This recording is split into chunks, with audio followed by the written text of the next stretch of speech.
इसका नाम silk route क्यों पड़ा जब इतनी चीजों का आदान प्रदान हो रहा था? सिल्क रोड 19वीं सदी की कॉइन किया हुआ शब्द है। उससे पहले तो ऐसा कोई शब्द था नहीं, लेकिन अब पॉपुलर इतना हो गया। यूनेस्को का एक प्रोग्राम है सिल्क रोड प्रोग्राम, एक प्लेटफॉर्म है कल्चर्स के संवाद का। आज अगर सिल्क रूट होता तो वो हमें क्या संदेश देता कि क्या दुनिया हमेशा से कनेक्टेड रही है? आज आपका इंटरनेट भी सिल्क रूट ही है कि ये आपने ऑनलाइन जितना व्यापार हो रहा है, जितना संपर्क बन रहा है हमारा, वो भी एक रूट है। रास्ते कंट्रोल करता है, वो नैरेटिव भी सेट करता है। जिस समय जिसका दौर है नेचुरल है, उसका कथन है वो सर्वोपरि। कहाँ से स्टार्ट होकर कहाँ तक इसको माना जाता है sir? Chinese economy, central Asian economy, Arabian economy, Indian economy, Mediterranean economy, इनको इंटीग्रेट करने वाली जो आर्टरीज, वो सिल्क रोड। रोम में तो इस पे बैन लगाना पड़ा था राजा को, क्योंकि इतना पॉपुलर हो गया था कि वहाँ का पूरा खजाना खाली हो रहा था। जो सिल्क उस समय जा रहा था वो चीन से सीधे रोम नहीं जा रहा था। चीन और रोम में आपस में व्यापार नगण्य था। रोम का जो व्यापार था भारत से, चीन का भी सिल्क जा रहा था, भारत के माध्यम से ही जा रहा था। धर्म का, संस्कृति का, इन चीज़ों का भी बहुत आदान प्रदान हुआ उस समय में। ये एक मल्टी डिसिप्लिनरी, इसको हाईवे हम कह सकते हैं। विज्ञान में भी यात्रा की, वैज्ञानिक भी चल रहे, गणित में, दर्शन में, खगोल विज्ञान में, इसकी भी यात्रा है। इसके जो रास्ते होते हैं तो यात्रा हमसे भी होती है। सिल्क रूट का जो नैरेटिव है बहुत इम्पोर्टेंट एक पोजीशन थी इंडिया की, बट फिर भी उसको जनरली एक साइड नोट की तरह ही हम लोग देखते हैं। जिस रूट पे इफेक्टिव ट्रांसपोर्ट अवेलेबल होगा, सब जो पावरफुल इकोनॉमी है वही रूट डोमिनेट करेगा। कारवां सराय सीरीज़ के इस एपिसोड में हम बात करेंगे उस टॉपिक पर जो कि कारवां सराय का कोर आइडिया है, विच इज़ इंटरकनेक्टिविटी। तो आज हम बात करेंगे सिल्क रूट की, और सर हमारे साथ हैं doctor Bhupendra Singh sir. Thank you so much for being here sir. I am pretty sure कि ये जो टॉपिक है, जिसके बारे में जब हमने शुरू में बात की थी तो वहीं से ये कॉन्सेप्ट की शुरुआत हुई थी। कारवां सराय की भी जो नाम भी हमने इस सीरीज़ का रखा है वो भी इसी से शायद सिल्क रूट के थ्रू ही आता है। तो सबसे पहले सर ये बताएं कि सिल्क रूट जो है ये, जैसा कि हम जानते हैं, it is not one single highway, but ये छोटे छोटे रूट्स का एक कनेक्टिंग पूरा एक रास्ता बना जो ईस्ट में चाइना की जो कैपिटल थी वहाँ से स्टार्ट होकर और कॉन्स्टेंटिनोपल तक गया। तो इसका ओवरऑल किस तरह से ये शुरुआत कैसे हुई सिल्क रूट की? देखिए, सिल्क रूट तो एक पर्याय बन गया अब कनेक्टिविटी का, जैसा आपने कहा जी। एक रोड या रूट की बजाय कनेक्टिविटी उसका सिंबल हो गया है ये। राइट।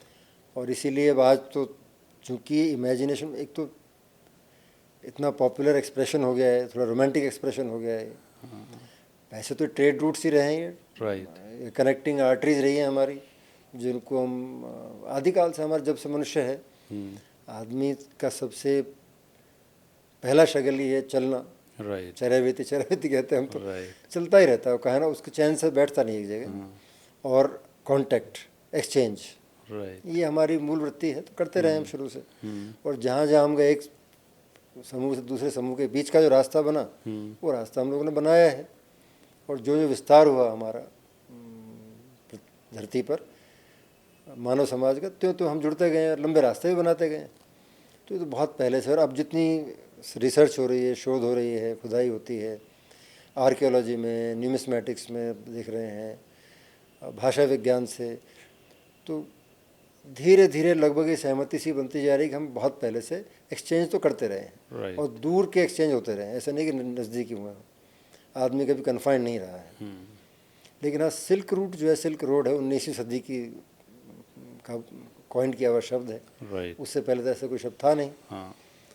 लेकिन अब पॉपुलर इतना हो गया आजकल कि अब यूनेस्को का एक प्रोग्राम है सिल्क रोड प्रोग्राम, हाँ। जो बेसिकली एक प्लेटफॉर्म है कल्चर्स के संवाद का। जी।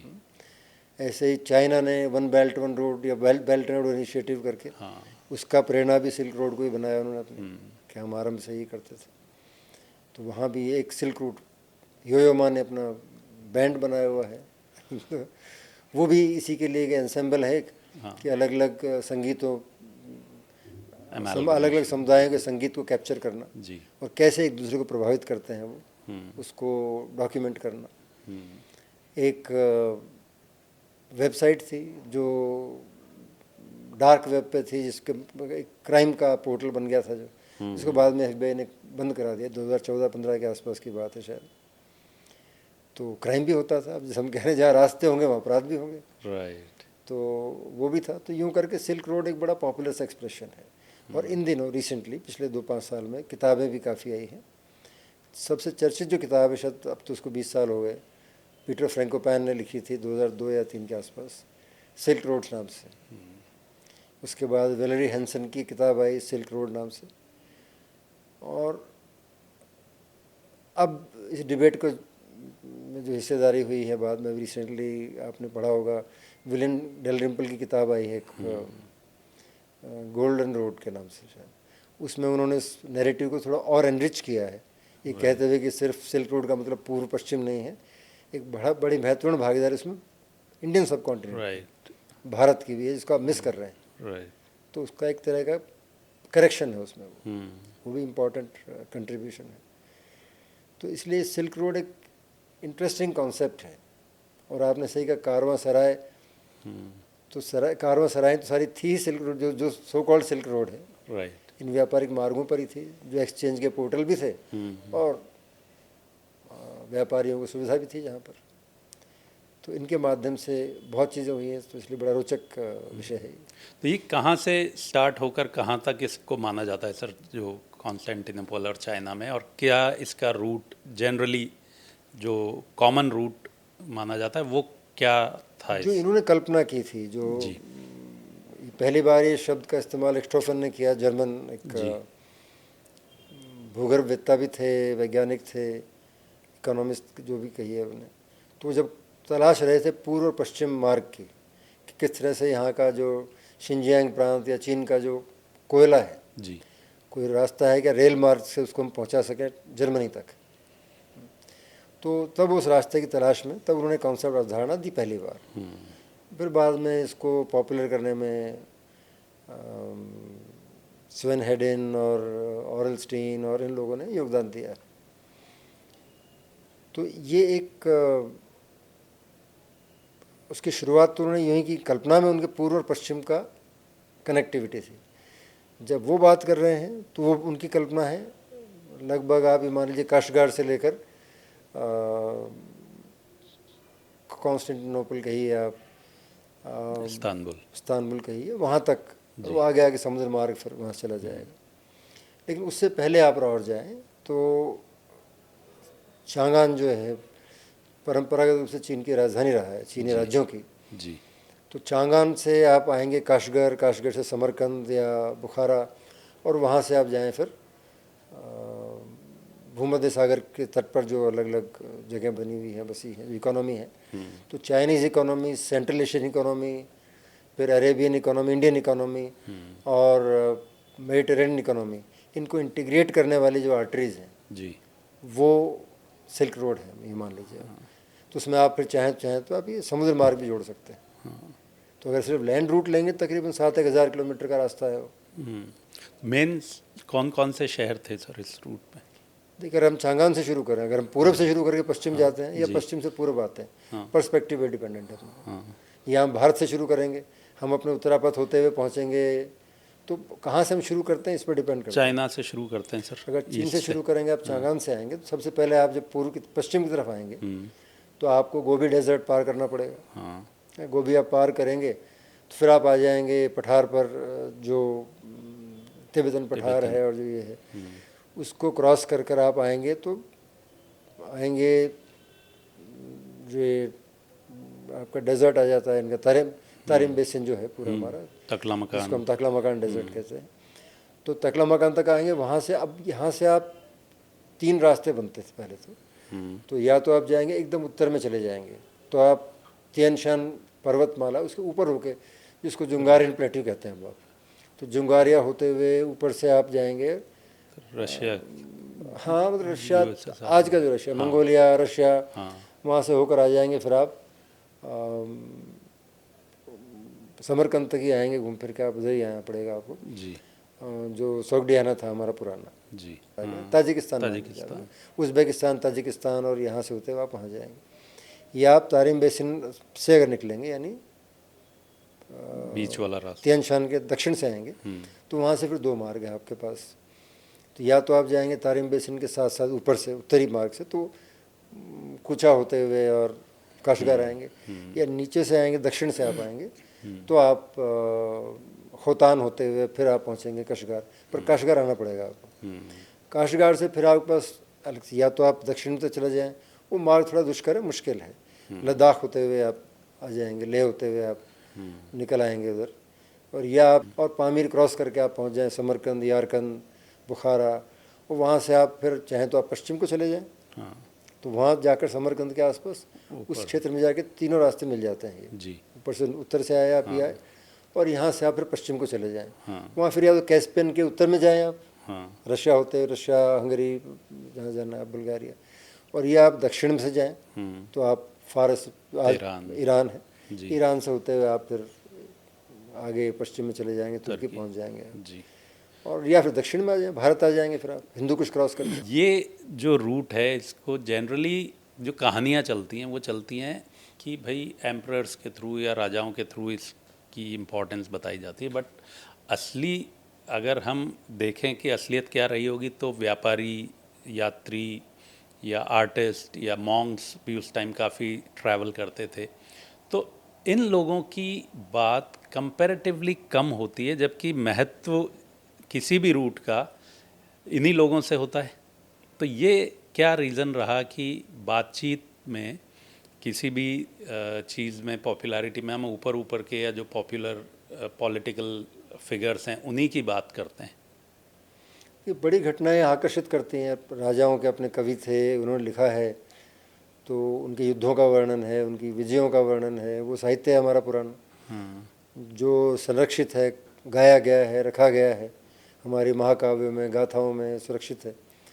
तो हमारा जो परिचय है, या कहिए हमारी जो अपने बारे में, सभ्यता के, मानव इतिहास के बारे में जानकारी जो भी हमारी, वो अधिकांश दिन युद्धों, राजाओं, राज्यों के माध्यम से ही हमारी है। तो नेचुरली हमारे इमेजिनेशन में पहले आती है, ज़्यादा आती है। बड़ी घटनाएं हैं, हमें एकदम से पकड़ती हैं, हमारा ध्यान खींचती हैं। जो रोज़मर्रा का जीवन है, जिसमें व्यापार है, यात्राएं हैं, छोटे मोटे लड़ाई झगड़े हैं, लोगों का मूवमेंट है, अकाल है, महामारियां हैं, दुर्भिक्ष है, लोग मूव करते हैं, जगह छोड़ते हैं, पर्यावरण चेंज होता है, सूखा पड़ता है, नदियाँ रास्ता बदल लेती हैं, तो पॉपुलेशन मूव कर जाती है ना। जो छोटे मोटे, जब हमारे कोल्ड वेव आई, हम जिसे लिटिल आइस एज कहते हैं, उससे पहले भी एक चौथी 5वीं सदी में जो पर्यावरण में बदलाव हुए, तो लोगों का कारवां जो पूरा का पूरा मूव करता गया है, काफिले मूव करते गए, आबादियाँ मूव करती गई हैं, शहर बसे, उजड़े। वो उनकी कथाएं, उनके हमारे उसमें आमतौर पर कम आती हैं। बीमारियां भी फैली हैं उनके माध्यम से, वायरस भी गया है, बैक्टीरिया भी उसी हमारे साथ साथ चले हैं। राइट। तो इसमें sir silk route of course नाम से ही है कि भाई एक तो रेशम का व्यापार होता था, बट उसके अलावा भी काफ़ी चीज़ों का व्यापार होता था, चाहे मसाले हों जो शायद हिंदुस्तान से ज़्यादा जाते थे, जवाहरात भी या जेमस्टोन्स भी काफ़ी उनका भी ट्रेड होता था, घोड़ों का होता था मिडल ईस्ट से शायद। तो इस तरह का ये एक देखा जाए तो, और सिर्फ व्यापार भी नहीं बल्कि यहाँ पे धर्म का, संस्कृति का, इन चीज़ों का भी बहुत आदान प्रदान हुआ उस समय में। तो ये एक मल्टी डिसिप्लिनरी, इसको हाईवे हम कह सकते हैं या इंटरकनेक्टेड। ये तो ऐसा ही, जहाँ जिस चीज़ की ज़रूरत होगी वो जाएगी जी। तो अभी शॉर्ट, आमतौर पर ये यात्राएं या ये जो ट्रेड है वो शॉर्ट डिस्टेंस रूट्स ही होते थे। राइट। इतना बड़ा जो मार्ग हम जैसे समझ रहे हैं, हमारी कल्पना है कि पूर्व से पश्चिम या उत्तर से दक्षिण, तो पूरी यात्रा, तो पूरा डिस्टेंस तो कोई एक सामान कम ही क्रॉस करता था। आमतौर पर शॉर्ट डिस्टेंस है, एक जगह दूसरी जगह, दूसरी तीसरी जगह, क्योंकि कोई एक यात्री यहाँ से लेकर वहाँ तक दूर यात्रा बहुत बड़ी मुश्किल होती है। अब आज की तरह था नहीं, पहले कोई जहाज़ है, समुद्री बड़े बड़े जहाज़ हैं, या एयर कार्गो जा रहा है, एक जगह से उठा दूसरी जगह सीधा चला गया। तो कैमल बैक पर जाएंगे, या पैदल जाएंगे, या किसी और साधन से जाएंगे, तो नेचुरली शॉर्ट डिस्टेंस यात्रा ज़्यादा थी। अब उसमें जैसे नमक भी जाता था, कई जगह नमक नहीं होगा, कई जगह प्रेशस मेटल हैं, अब लोहा भी जाएगा प्रेशस के साथ साथ, लकड़ी भी जाती थी। राइट। कुछ इंटरेस्टिंग में जैसे एक आप अगर उसके अब जो कई जो हिसाब किताब मिले हैं, अवशेष मिले हैं, कुछ रिकॉर्ड भी मिले हैं पुराने जहाँ सुरक्षित रह गए हैं। तो जहाँ तक मुझे ख्याल है कि तारिम बेसिन किसी शहर से जो व्यापार का वो मिला है, शायद धनवांग से या कहीं से, उसमें जिन चीज़ों का वर्णन है उसमें ह्यूमन फीसेस भी हैं। हम कहते हैं कि जो हमारा पाखाना है जिससे खाद बनती है, तो कहीं उसकी भी आवश्यकता रही तो वो भी बाकायदे बिका है, एक्सपोर्ट हुआ है वहाँ। तो जिस चीज़ की ज़रूरत होगी सब बिकेगी, तो जाता है सामान। तो इसका नाम सिल्क रूट क्यों पड़ा जब इतनी चीज़ों का आदान प्रदान हो रहा था, या अभी जो भी पिछली सदी में ही इसका नाम दिया गया, तो वाई सिल्क रूट वाज? अब कुछ ऐसा आख्यान बन गया कहिए या एक ऐसी कल्पना बन गई कि इस सीधा उन्होंने देखा एक तरफ चीन और एक तरफ जो लिखने वाले हैं, जो जिनकी कल्पना है पश्चिम के लोग जी, तो उनकी निगाह में चीन है और पश्चिम है। हाँ, और चीन की पहचान उनके जहन में, जिससे हम लिख रहे हैं, सबसे महत्वपूर्ण प्रोडक्ट चीन का उन्हें लगता है कि रेशम, अच्छा, सिल्क। राइट। तो हालांकि जब उन्होंने लिखा, रिक्टोफन ने अपनी जो किताब लिखी है, अपना जो नोट लिखा है, उसमें उस थोड़ा इतना ब्लैंड या नहीं है, सिर्फ सिल्क ही सिल्क है, उसमें और चीज़ों का वर्णन है उसमें। और इनफैक्ट उनका रुचि तो कोयले में थी, तो ऐसा तो कल्पना नहीं कर रहे थे, लेकिन सिल्क रोड एक आकर्षक नाम है। आप बोलते हैं तो लगता है कि हाँ, something it captures. Silk is a very interesting product. हाँ, और काफ़ी पॉपुलर भी था यूरोप में शायद। चीन की पहचान भी एक ज़माने में सैर कहते, चीन को लोग सैर कहते, सैर रेशम। हाँ, मैंने एक जगह ये भी पढ़ा सर कि रोम में तो इस पे बैन लगाना पड़ा था राजा को, क्योंकि इतना पॉपुलर हो गया था कि वहाँ का पूरा ख़जाना खाली हो रहा था। लोग सिल्क खरीदने के लिए इतना लालायित रहते थे कि बहुत सारा वहाँ का ख़जाना खाली होने लगा, तो रोमन एम्परर ने उस पर बैन कर दिया था। नहीं, बैन तो खैर नहीं हुआ, लेकिन अच्छा। ये चिंताएं जरूर कुछ एक लेखकों के चर्चा में ज़रूर आया है ये। अच्छा। और रोचक बात ये कि वो जो सिल्क उस समय जा रहा था वो चीन से सीधे रोम नहीं जा रहा था, चीन और रोम में आपस में व्यापार नगण्य था उस समय। ओके। इस समय की कहानियाँ हैं जी। जो भी व्यापार था, अगर चीन का भी था तो भारत के माध्यम से ही था। अच्छा। तो रोम का जो व्यापार था भारत से था। भारत में भी रेशम बनता था, हाँ, ऐसा नहीं चीन में ही बन रहा था। तो सूत और रेशम दोनों भारत से जाते थे। और यदि चीन का भी सिल्क जा रहा था तो भारत के माध्यम से ही जा रहा था।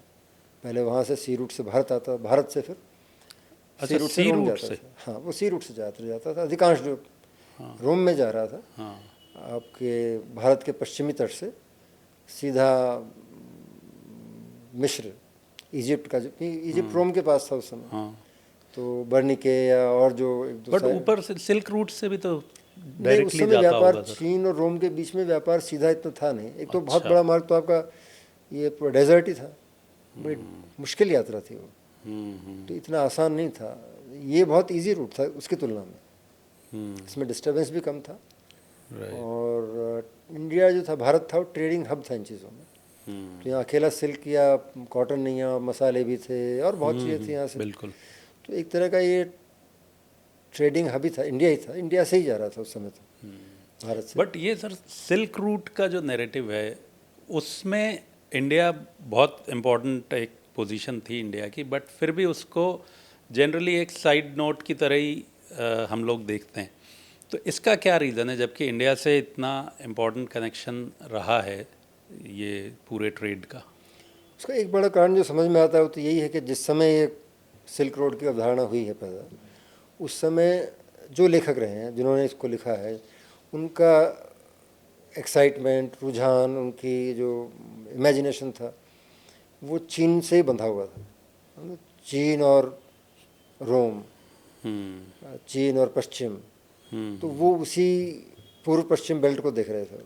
फ्रांस कॉन्टिनेंटल जो रूट है वो एक तरफ चीन है या पूर्वी एशिया है, और दूसरे अफ्रीका, यूरोप और पश्चिम एशिया है।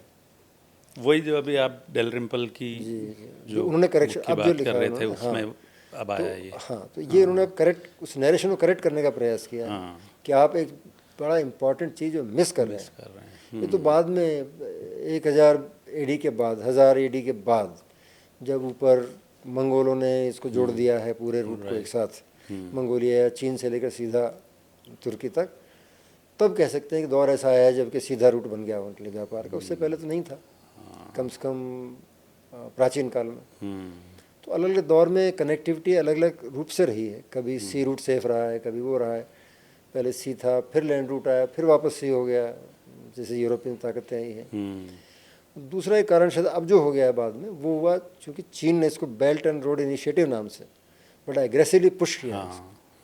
हालांकि अब ज़्यादा रुचि है इनकी शायद तेल में, गैस में और प्रेशस मेटल में और जियो स्ट्रेटजी में। जी, चीन का जो स्ट्रेटजिक विस्तार है इसमें है, तो उद्देश्य अलग है। लेकिन चीन की तरफ से अब चीन बड़ा महत्वपूर्ण प्लेयर है इसमें जी। तो नेचुरल उनका भी एक नैरेटिव है। तो जैसे हम पिछले 2 एपिसोड्स में भी हमने बात की बुद्धिज़्म के बारे में, उसी तरह से इस्लाम और क्रिश्चियनिटी भी इस रूट के थ्रू काफ़ी फैले, अलग अलग देशों में गए और कुछ उनमें बदलाव भी आए। मतलब जो किसी भी जगह जब धर्म भी पहुंचा तो वो अडेप्ट करने में कुछ लोकल इन्फ्लुएंस रह जाते हैं। तो आपको क्या लगता है कि ये धर्म भी जब ट्रैवल करता है तो अडेप्टेबल हो जाता है? नहीं हुआ है ना, देखिए आप ग्रीक जो गॉड्स हैं गॉडेस वो अफगानिस्तान तक आ गए चल के। जी, ग्रीस में मंदिर, अफगानिस्तान में मंदिर मिले हैं जी, बिल्कुल, ग्रीक गॉड्स के। जी, हमारे जो देवता हैं, इंद्र हों, मित्र हों, बुद्ध जो हैं वो पहुंच गए वहाँ तक जाकर। हाँ, वो भी बामियान ग्रीस में वाला गए भी हैं, था। बामियान तो पास ही है, ग्रीस तक गए। आप देखिए आपको इजिप्ट में मिलेंगे, आपको हाँ, इजिप्ट में पूरे मेडिटेरेनियन एरिया मिलेंगे आपको उनका विशेष, जो यहाँ से गए हैं। तो हमारे धार्मिक विचार और कलाएं हमारी हैं, हमारी कृतियाँ हैं, यहाँ की बनी हुई साहित्य है, वो वहाँ और वहाँ से यहाँ सब। फिर जहाँ लोग जाते हैं, अब यहाँ का व्यापारी अगर वहाँ जाएगा, पश्चिम में जाएगा, या पश्चिम का व्यापारी यहाँ आएगा तो अपने साथ सब कुछ लेकर आएगा, अपनी आस्थाएँ, विश्वास, कथाएँ, कहानियाँ सब लेकर आएगा। राइट। लेकिन आपने नाम लिया क्रिश्चियनिटी का, इस्लाम का, बुद्धिज़्म का, लेकिन 2-3 बड़े जो धार्मिक विचार हैं जो रह गए आपसे, जिनका हम चर्चा कम करते हैं आजकल, वो ज़ोरास्ट्रियनिज़्म है, जो काफ़ी समय तक, तकरीबन ऑलमोस्ट 1000 साल तक बहुत प्रभावशाली रहा पूरे सेंट्रल एशिया में, चीन तक प्रभावशाली रहा है। तो ज़ोरास्ट्रियंस का विस्तार बहुत हुआ उस समय। एक मनीकियन, एक धर्म जो मनी का जो रिलीजन था, जो मनीकियनिज्म बोलते हैं इसको, वो तो इनफैक्ट मेरा ख्याल है शायद किसी एक राज्य में जो अपना तारिम बेसिन का राज्य था, उसका राजधर्म भी बन गया था वो। तो बड़ा प्रभावशाली था वो भी एक ज़माने में। तो जिसका विचार का फिर बाद में इस्लाम आ गया, धीरे धीरे ये समाप्त हो गए, कम से कम सेंट्रल एशिया से तो ज़ोरास्ट्रियनिज्म भी और मैनिकनिज्म भी। तो ये अलग अलग समय में विचार, विज्ञान ने भी यात्रा की, वैज्ञानिक विचारों ने, गणित ने, दर्शन ने, खगोल विद्या ने, इसकी भी यात्राएं हुई हैं इसके जरिए, उस पर कभी अपन चर्चा करेंगे। जी, तो सभी कुछ जाता है, जो रास्ते होते हैं तो यात्रा सभी की होती है। और फिर जो रास्ते कंट्रोल करता है वो नैरेटिव भी सेट करता है, ये भी क्या सही है सर? वक्ती तौर पर सही बात है आपकी, लेकिन हमेशा कभी किसी कंट्रोल में रहे नहीं ना, दौर आते हैं। दौर तो जिस समय जिसका दौर है नेचुरल है, वो जो राजा होगा या जिसके पास राजनीतिक शक्ति होगी, जिसके पास भी होगी, उसका नैरेटिव कह लीजिए, उसका कथन है वो सर्वोपरि होगा। उसी के कवि गीत गाएंगे, उसी के लेखक लिखेंगे, लेख लिखेंगे, कमीशन राइटर होते हैं, आजकल भी तो हैं, अभी भी जो मीडिया है वो जो भी होगा उस समय प्रभावशाली होगा, उसी गुण गाता, गीत गाता। पहले भी ऐसा ही था। तो ये भी हमेशा से ऐसा ही रहा है जी। So now coming to the point कि ये सिल्क रूट का ये भी बताते हैं कि धीरे धीरे ये ख़त्म भी हुआ और इसकी भी अलग अलग थियरीज़ हैं। एक थियरी है कि इससे महामारी फैली उसकी वजह से, दूसरी थियरी है कि जो मंगोल्स थे उन्होंने जब इसको कंट्रोल करना शुरू किया तो उस वजह से भी लोगों का यहाँ जाना कम हो गया। क्राइम भी ऑफ कोर्स, जब रास्ते होते हैं तो सिर्फ पॉजिटिव चीज़ें ही नहीं फैलती, क्राइम भी उससे बढ़ता है, फैलता है। तो और एक और जो काफ़ी मुझे शायद सबसे कन्विंसिंग थ्योरी लगी कि बाद में जो सी रूट था वो ज़्यादा इजी हो गया था, तो उसके बाद भी, या जब उसकी खोज हुई तो उसके बाद इसका महत्व थोड़ा कम हो गया और धीरे धीरे ये समाप्त हुआ। तो क्या थियरी इसमें सर हिस्टोरिकली फैक्चुअली बेटर देखिए, है? समाप्त तो कभी नहीं हुआ। जी। आपने खुद ने का प्रभाव कम हो गया हाँ। नेचुरली। जिस रूट पे इफेक्टिव ट्रांसपोर्ट अवेलेबल होगा, सेफ ट्रांसपोर्ट अवेलेबल होगा, और जो पावरफुल इकोनॉमी है उसको जो सूट करेगा, वही रूट उस समय डोमिनेट करेगा। तो ये बात सही है कि समय समय पर जो इकोनॉमी डोमिनेट की है उसका जो मोड ऑफ ट्रांसपोर्ट है वो उसके हिसाब से रूट तय होते हैं। इंडिया जब केंद्र में था सब चीज़ों के, तो नेचुरली हमें सी रूट सूट करता था, हमारा सबसे इम्पोर्टेंट रूट सी था। जब अरेबियन इकोनॉमी हुई, या कह लीजिए जब सेंट्रल एशियन इकोनॉमी अपने पीक पर थी, तो वो रूट डोमिनेट किया।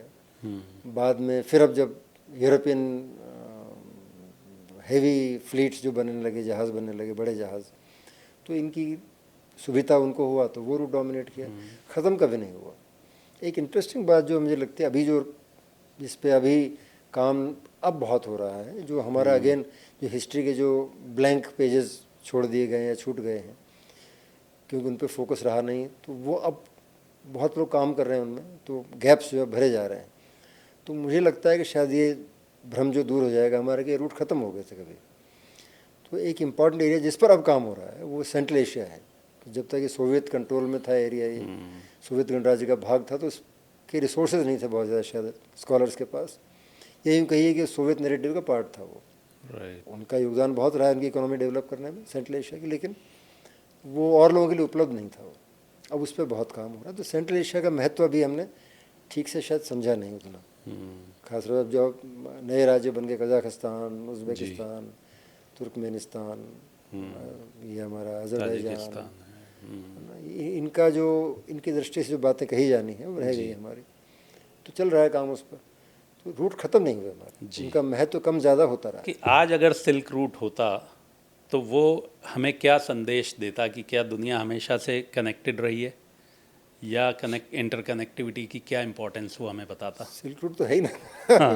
आप इसे सिल्क रोड कहें, कुछ और रोड कहें, बेसिकली जो है वो कनेक्टिविटी है। जी। आज आपका इंटरनेट भी सिल्क रूट ही है, कहिए आप। जो ऑनलाइन जितना व्यापार हो रहा है, जी, जितना संपर्क बन रहा है हमारा, वो भी तो एक रूट है।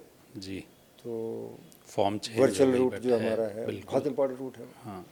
तो रास्ता अब तो मल्टीप्लाई हो गया, उसमें अलग अलग डोमेन कैप्चर कर ली, कह लीजिए, अलग रास्ते बन गए हैं। लेकिन लैंड रूट भी उतना इम्पोर्टेंट है, लोग एक्सप्लोर भी कर रहे हैं। जी। ये टूरिज़्म बहुत विकसित हो रहा है हमारा, नया कल्चरल टूरिज़्म विकसित हो रहा है। इकोनॉमी भी अपने आप को रीडिफाइन कर, दुनिया का नक्शा बदल रहा है। अब पिछले 20-25 साल में आप देखेंगे तो बहुत तेज़ी से बदलाव हुए, और अब एक नया चैप्टर, नया एक अध्याय शायद वर्ल्ड हिस्ट्री का शेप ले रहा है। जैसा हम जानते रहे पिछले 200-300 साल से, जो यूरोसेंट्रिक है या वेस्टर्न सेंट्रिक जो एक नज़रिया रहा है देखने का दुनिया को, शायद अब वैसा नहीं रहेगा। तो उसके हिसाब से हम देखने का नया दृष्टिकोण मिलेगा हमको। तो वेंटेज पॉइंट बदल जाएंगे, देखने के तरीके बदल जाएंगे। रूट तो थे और हैं और रहेंगे। जब तक इंसान है तब तक रास्ते रहेंगे, रास्ते हैं तो मुलाकात रहेगी, मेल जोल रहेगा, लड़ाइयाँ रहेंगी, कहाँ जाएगा? बिल्कुल ठीक है सर। और ऑन दिस नोट हम आज का ये एपिसोड ख़त्म करते हैं। मिलेंगे अगले एपिसोड में, फिर किसी सार्थक विषय पर चर्चा करेंगे सर से। Many thanks for sharing all your wisdom and knowledge sir. It's always a pleasure talking to you. Thank you so much.